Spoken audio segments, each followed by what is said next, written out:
Hello, and again, everyone, we welcome you into the Pioneer Lacrosse Show with Pioneer coach Richard Carrington. I'm Brian Staten. The Tusculum Pioneers had their season come to an end this past week to the hands of the Queens Royals, but just getting there was exciting enough. As we welcome in Coach Carrington, I think getting to a tournament with the team that you had this year that you probably were scratching your head just a little bit. What do I have? I think you probably knew going forward that you were going to have some ups and downs. And you look at the season before we get to our season recap, it was a little bit of a roller coaster type of a year. Great start, then we had a little bit of a lull, and then a pretty decent finish, an exciting finish as well. Did you get out of the season maybe what you expected to get out of it? Yeah, I was really proud of this group. I think we came into the season with some very high expectations and had to kind of reevaluate things in the fall based on the roster and the way it was made up. But we really only had one guy returning for us that had any kind of recognition from the previous season, and Keegan Bell. And we had some nice pieces here and there that we liked, but this is the most freshman we've ever played, and that includes our inaugural season here. We've just never been younger on the field, so it was really important to kind of, I guess, temper some of our expectations. I think last year we got caught up into I guess trying to go out and achieve some things that maybe just weren't quite as realistic, and when those things didn't actually come to fruit. There was a lot of disappointment there. So, this season was really about, I actually have to give a shout out to Coach Vital, our head men's soccer coach, because I had a long conversation with him about, kind of the ups and downs and handling of a very young team. And, one piece of advice that he gave me was that, you have to really just ask the guys to get better every single day. And, there's going to be some inconsistencies there, but if you can improve every single day, then we're on the right track. And this group certainly did that. Last time we talked, we were getting ready to head into Newberry. We still had Coker to go, LMU, and then Catawba. So still had a lot of the season, especially the conference season, still to go, and still a lot to play for. Then you get them down to the final game of the regular season, knowing you have to win to get into the conference tournament, and you never know what's going to happen from there. So Catawba going in, solid team, absolutely very good team. First half, and you're battling from behind from that first half. What were some of the things that were going on with your team in that first half that you felt like maybe we weren't going to get over the top? Yeah, at no point in the game did I feel like we were going to lose that game. And Catawba was a very, very good team. One of the most experienced coaching staffs in our conference. They're a very senior-led team, so very good. But I don't know. We never felt like we were going to lose that game. And there were times where it was pretty tight. We have a penalty and go man down in overtime, and you see the bullets starting to sweat. But one thing that I really commended our guys on is we looked pretty poised, especially to be such a young group. We looked pretty poised down the stretch there, and I think because they didn't show that they were rattled. It didn't, the coaching staff didn't feel like it was rattled. We just kind of, stayed the course, and things went our way, in second overtime. Yeah, obviously, to score the 3 goals in the fourth to force the overtime, just a moment, where you realized we got this. I know there's a lot of confidence that goes into it when you're just playing and you can see the game. Maybe we make a couple of mistakes and, what they score against the run of play. Where was it in that fourth quarter that you realized, I think we have this? Yeah, I think once the momentum started to shift for us there in the fourth, we started to generate some, we call them winning plays. And these are plays where guys are just kind of doing whatever it takes for us to be successful. So, diving for loose balls, I guess chasing shots out of bounds when really it shouldn't be our ball, but, we've just outworked them. Guys, coming up with some fantastic odd man rushes and transition plays. So when we see those winning plays start to generate, we start to feel really good about our chances. And we saw, those start to accumulate for us a little bit in the fourth quarter. All right, you force an overtime there. And is it odd to have an OT period where no one scores? Is that odd?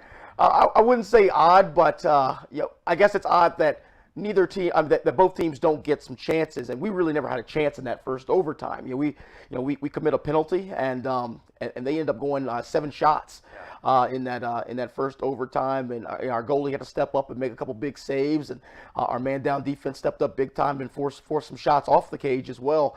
But it was more like, hey, let's hunker down. We got a good man down unit. Let's just make sure we're forcing the shots that we want to force, because they have some really good shooters on that Catawba team, and let's get through this and get to the second overtime. All right, to the intermission there before the second overtime, what was the message to the team?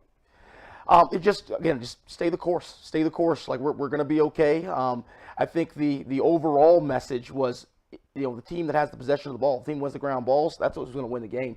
And we found, Catawba was dominating us in ground balls for most of the game, and that started to pick up for us a little bit in the fourth quarter, as we mentioned. But again, that was probably the last piece that we said to them. We're going to need the ball. You've got to pick up the ground balls if you want to win the game. And ultimately, that last possession, that last play came down to a tough ground ball. Okay, courtesy of Catawba Athletics, will show you the winning play for the Pioneers. And again, it looks like it somewhat comes off of a forced turnover as well. Just take me through that, because it just seems like it was persistent effort just to be able to get the ball and score. Yeah, absolutely. And it's almost like we didn't script it up, obviously. It's almost like we kind of did script it up in the huddle. We told Addison Wilkins, who was our face-off guy for a majority of that game. We said, listen, you've got to keep the ball on the ground. Joel Edgar's on our wing, and we had Jordan Daniel on the other wing. Two of our top ground ball guys, and we said, listen, just keep the ball on the ground. One of those guys is going to get to it, but if you got to dive to keep it on the ground, then dive. And he gave us a little bit of a half dive, but it was just enough, to get that ball on the ground. And then sure enough, Jordan Daniel was right there with the ball on the ground to and picked it up and pushed it in transition, and he made the right decision in transition, because he probably could have shot it, but we talk about moving the goalie and having assisted goals. Our shooting percentage, when you look at things analytically, is much higher off of the pass than it is off of the dodge. So we made the correct pass, and AJ Hims, who typically is not down there, was down there just for some strategic reasons, in that game. Typically he's at the midfield, but we had him at the attack for that point in the game. He fed the ball to him, and without missing a beat, AJ stuck that thing in the up top just under the crossbar. So really good execution, and I think that comes from us practicing these situations weekly, and it comes from, again, the guys just really showing a lot of poise down the stretch and a lot of belief in themselves. It's a overtime win, 11-10 for the Pioneers, giving them their 7th win of the year. Also gives them the berth. You kind of saw the jubilation from the team. Everybody knew what the win was for. And obviously to come seconds into the second overtime was obviously quite spectacular as well. It meant you got to go on the road, you get to play Queens, and as you talked about a little bit, and as I look at stats and I look at it analytically, I'm sitting there thinking, well, we didn't cause enough turnovers, we didn't pick up enough ground balls, we didn't get enough shots. I think Queens really took us out of what we wanted to do and took us really out of our comfort zone. Yeah, absolutely. I mean, the first quarter we made some mistakes for sure, and I think offensively we didn't really try to execute our offense. It was a lot of turnovers, and all credit due to the Queens for forcing us into some uncomfortable situations. But we turned the ball over in the first quarter. Defensively, I thought we were good enough, but just way too many defensive possessions. And then in the face-off X, it took us majority of the game to try to figure that out, and that's really nothing new for us. But going into the second quarter, we were overwhelmed. Our offense did not touch the ball in the second quarter. We actually ended up only having one shot in the second quarter, and you can't win any ball games that way. And they were able to capitalize on their offensive touches, and it looked like our clearing was a big factor too. We didn't clear the ball well in that second quarter, but really it was face off the goal, and then when we did see a ray of light, we couldn't clear the ball. Mm-hmm. So again, just that second quarter, extremely dominant for them in the ground ball category, the face-off category, the shot category, and then their ride versus our clear. So that really kind of put us in a hole. We did challenge the guys at halftime. Obviously, we didn't want to be satisfied with just getting to the playoffs. That was never the message. And we told them, like, it's teams and fans remember what they last see, and if they see us quitting, then that's what they're going to think of us going into next year, and we're not quitters. So we really challenged the guys to get it going and start finding some of those winning plays that we talk about, and start executing as well. And we actually won the second half 6-3.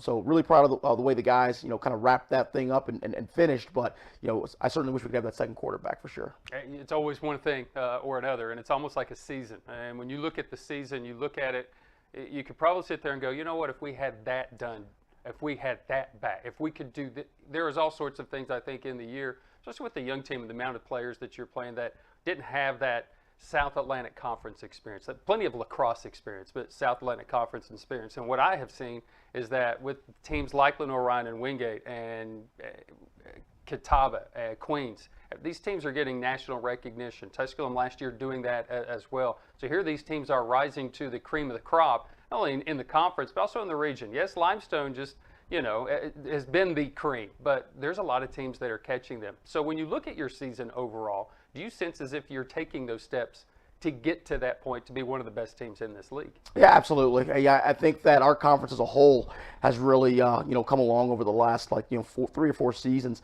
and where we consistently now have at least 3 teams in our conference, sometimes 4, that are receiving national recognition. Then of course Limestone comes in 2 years, so that'll be another team added to the group there. But I think that again nationally, our conference is pretty strong. I don't know if it's the strongest. I think the folks over at the in the Northeast 10 and the ECC may have something to say about that, but I think certainly we're near the top, if not the top. But in terms of just the overall competitiveness of our conference, I think by far there are no easy games in our conference. Everybody's tough. If you look at the last place team, was within 1 or 2 goals of beating I think it was 3 out of the top 5 teams in our conference. So again, there's no weeks off. So it's I think it says a lot that our guys were able to try to navigate this season, and we knew that there were going to be some ups and downs, as you mentioned, and I'd say there's a couple games that we'd like to have back, and I think we're 1 or 2 games that maybe we had no business winning that we did.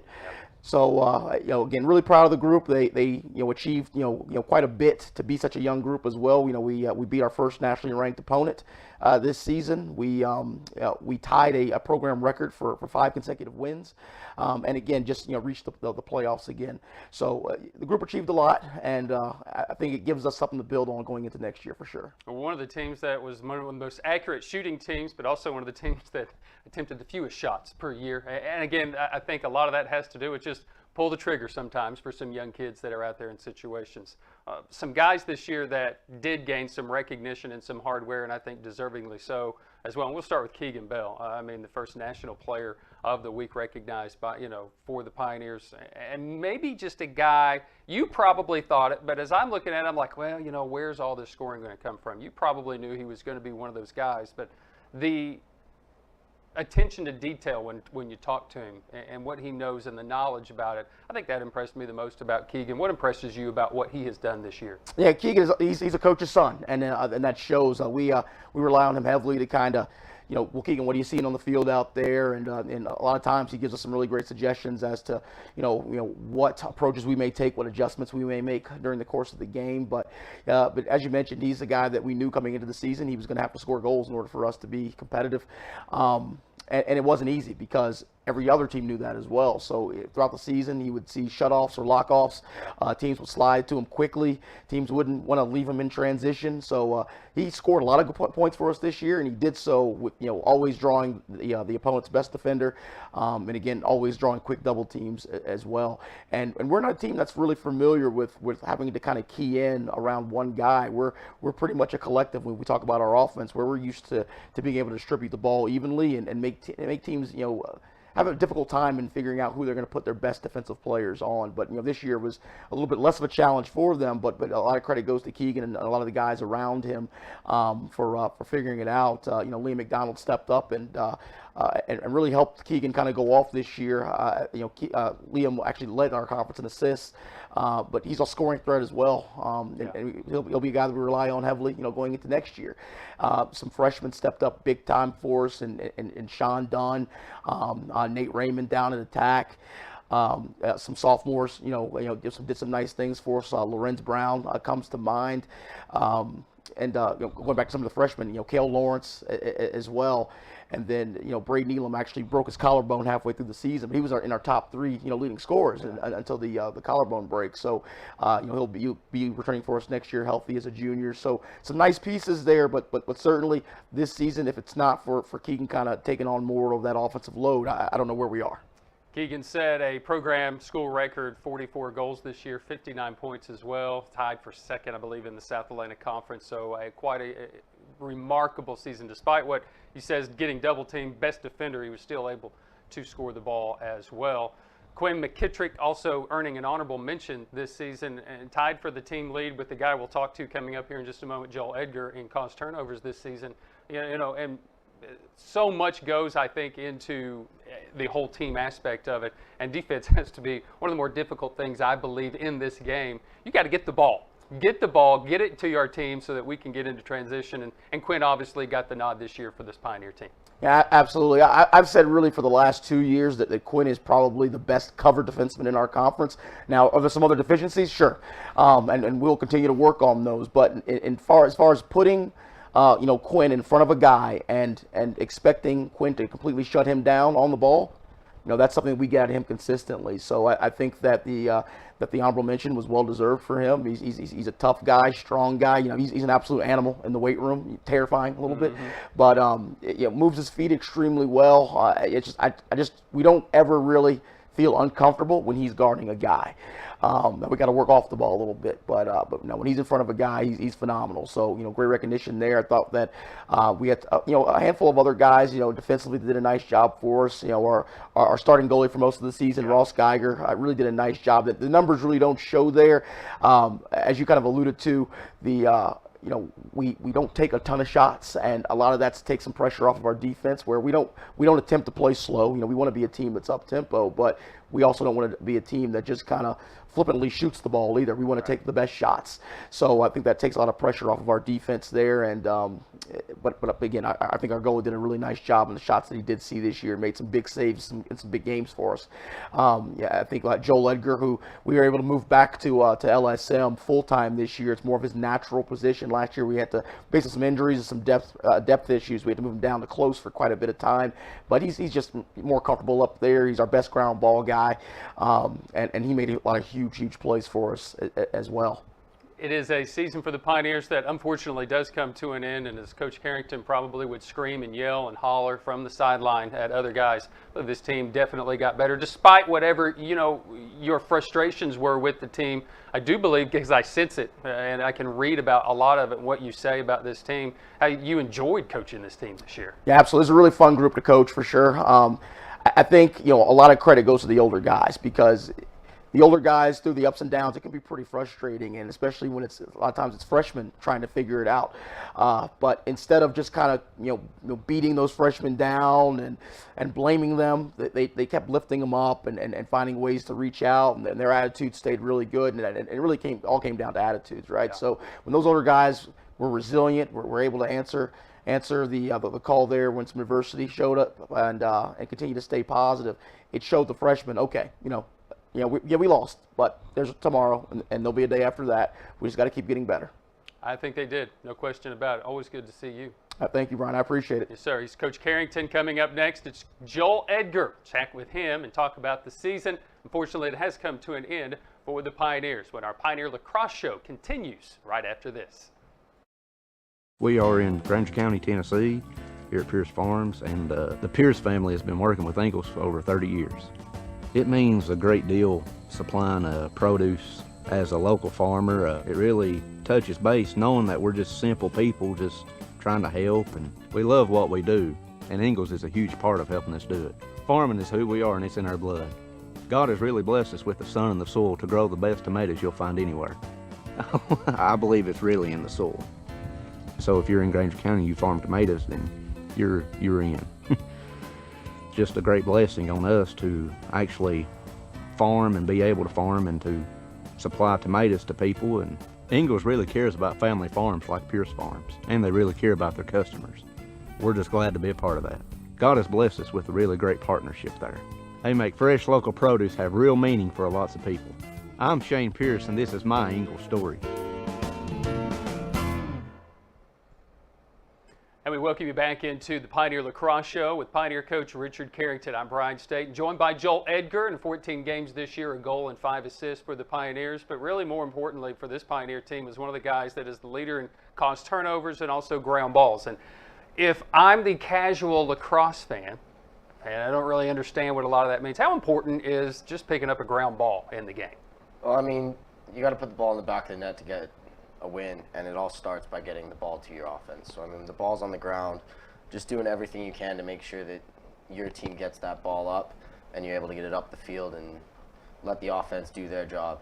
As a defensive guy, it's not always the most accolades that you get, but it's just you're the guy that works as hard as he can every second that you're on the field to get the ball to the offense, to let your guys that are here to put the ball in the net, Yeah. do what they do best. It's one of those things where you talk about intangibles. I'm an intangible guy. I love to see a guy that's going to do whatever. And some of the bigger sports that you see in the football, it's a block. In basketball, it's the pass, and guys get great accolades for that. But a lot of times, it's just throwing a stick on somebody's shoulder and knocking the ball free and picking it up and getting it to your offense, which creates a huge turn in the game.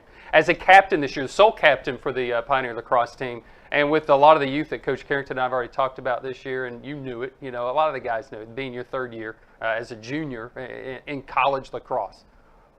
In trying to guide and lead a team with that young of a core, how much of a challenge was it for you personally coming into this year? I think, the role captain or not, Coach told me last year coming in that we're going to need you to step up and be a leader this year and really take a lot of young guys under your wing, and we got to bring them along as fast as we possibly can. So, it was just coming in the fall and not waiting until our first practice to get together with them, and not waiting until we're we call it rebirth, which is it's a weekend of team bonding and conditioning and just making sure that we're a tight knit team, and that weekend really brings us together and teaches us to push through some adversity together. But I think the biggest thing was just making sure that we knew each other, and we knew why we were all here, from Keegan Bell and Charlie Mills at the senior level to everyone down the roster. We were all together, and the guys that came out and did big things for us were the guys that weren't ever shy to come over and say hi, right? They weren't scared of the upperclassmen, and we were never scared to go over and say hi to them and bring them in with us. And I think that our success on the field this year came from how close we were off the field. I think that comment talks a lot about how the start of the season began against Limestone. A frustrating loss, and I think, as Coach Carrington put it, almost embarrassing in a way. But I think because of what you talked about, the gel and the cohesiveness of this team that enabled this team to win 5 straight right after that, where a team could have folded and not performed, you guys didn't do that. Talk about the start of the season and how refreshing that was to get out to the type of start despite the loss the first game of the year. You look at the loss, and Coach has always done a really good job of giving us a tough matchup first, right out of the bat, right? And it's for the last couple of years we've had Tampa. This year we had Limestone, and it's taking a loss like that and realizing, okay, it's one game. Yeah, that's not our season. That game doesn't define who we are.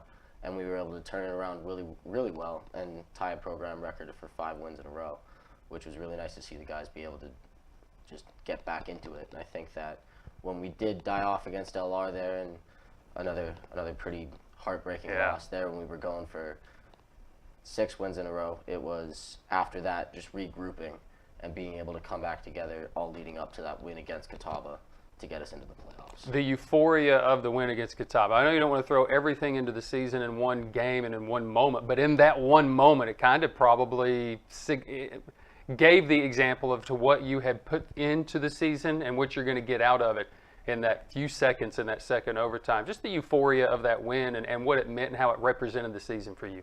Oh, it was an unbelievable feeling.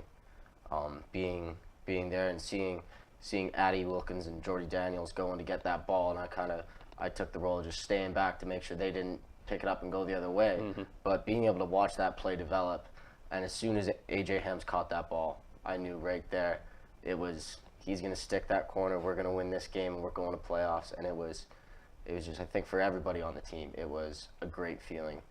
The circumstances for the game weren't great. We had senior day on another school's field, but I think the athletic department staff and Jim Miller did a great job making sure that our seniors had the day that they deserved, and that was really good to see. I think that was the most frustrating part of the whole thing, having to be somewhere else and do that. Obviously, was a great thing for Brevard to open up their doors to do those types of things and allow you to come. But to get that, then to go into the conference tournament, take on a Queens team, and then to give up the type of quarter you did, doesn't represent, I think, what this team has done. So let's go from that statement. What's the next challenge? What's the next step now for this team? Where do you need to do to become that team that takes that next step? What is this big challenge now for you guys in the offseason and in the preseason next year? I think in the off-season part, it's all about just guys focusing on getting their sticks better, getting stronger, getting faster, getting touches with the ball, just doing the little things you can so that when we come in, we're not starting fresh, right? And I think that preseason next year, we did a really good job of creating a culture that we wanted to be proud of this year.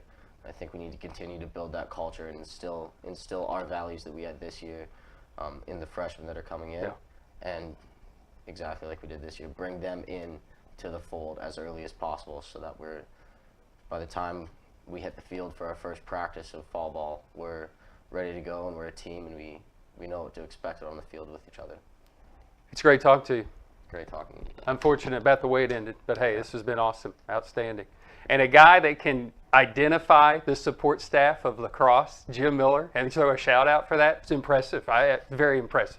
He's Joel Edgar. Fortunately, the season has come to an end for them and for us for Pioneer Lacrosse. So you'll have to wait until next year for all those surrounding the program. Yes, even Jim Miller, Pioneer coach Richard Carrington, Keegan Bell this year, and also Joel Edgar. Nick Forsberg, I'm Brian Staten. And until next season, go Pioneers.